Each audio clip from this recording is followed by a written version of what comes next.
You, John Fitzgerald Kennedy, do solemnly swear I, John Fitzgerald Kennedy, do solemnly swear that you will faithfully execute the office of President of the United States that I will faithfully execute the office of President of the United States and will, to the best of your ability, and will, to the best of my ability, preserve, protect, and defend the Constitution of the United States. preserve, protect, and defend the Constitution of the United States. So help you God. So help me God.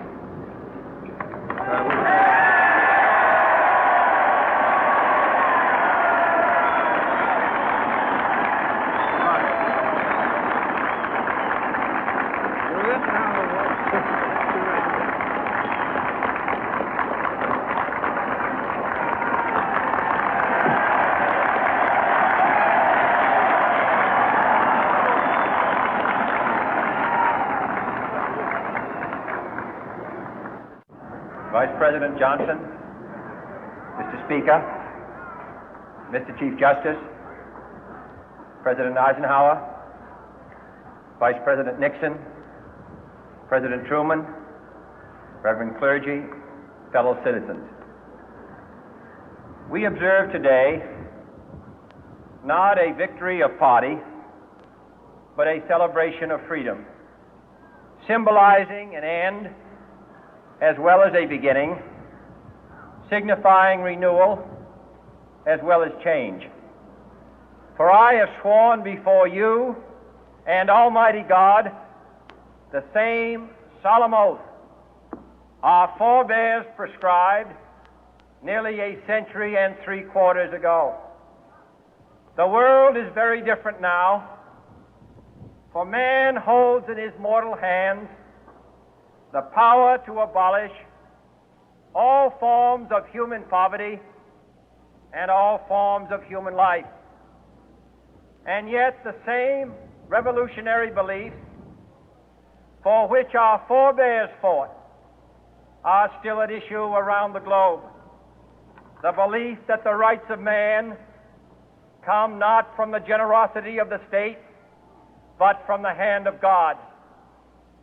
We dare not forget today that we are the heirs of that first revolution. Let the word go forth from this time and place to friend and foe alike that the torch has been passed to a new generation of Americans born in this century, tempered by war, disciplined by a hard and bitter peace, proud of our ancient heritage, and unwilling to witness or permit the slow undoing of those human rights to which this nation has always been committed and to which we are committed today at home and around the world.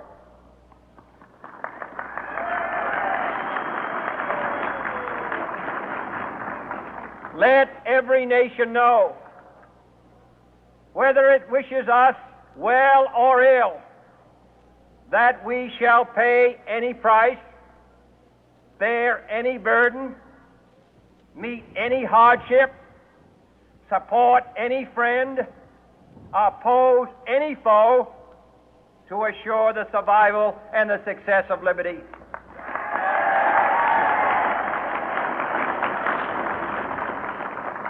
This much we pledge and more.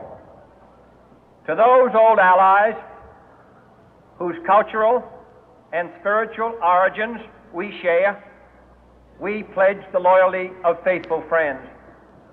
United, there is little we cannot do in a host of cooperative ventures. Divided, there is little we can do, for we dare not meet a powerful challenge at odds and split asunder. To those new states whom we welcome to the ranks of the free, we pledge our word that one form of colonial control shall not have passed away, merely to be replaced by a far more iron tyranny. We shall not always expect to find them supporting our view, but we shall always hope to find them strongly supporting their own freedom, and to remember that in the past, those who foolishly sought power by riding the back of the tiger ended up inside.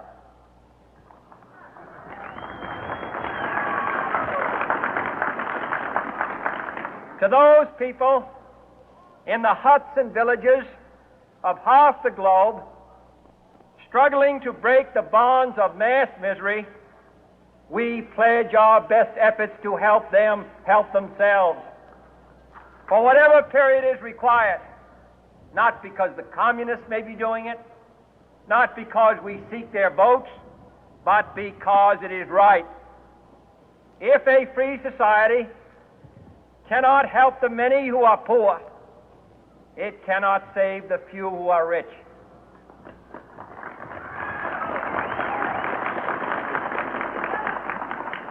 To our sister republics south of our border, we offer a special pledge to convert our good words into good deeds, in a new alliance for progress, to assist free men and free governments in casting off the chains of poverty. But this peaceful revolution of hope cannot become the prey of hostile powers. Let all our neighbors know that we shall join with them to oppose aggression or subversion anywhere in the Americas. And let every other power know that this hemisphere intends to remain the master of its own house.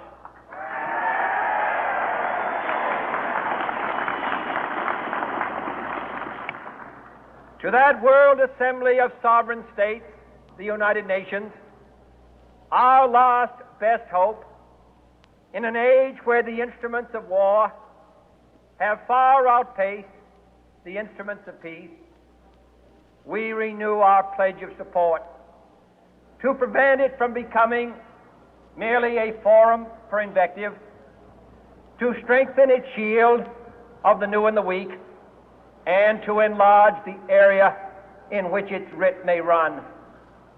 Finally, to those nations who would make themselves our adversary, we offer not a pledge, but a request that both sides begin anew the quest for peace.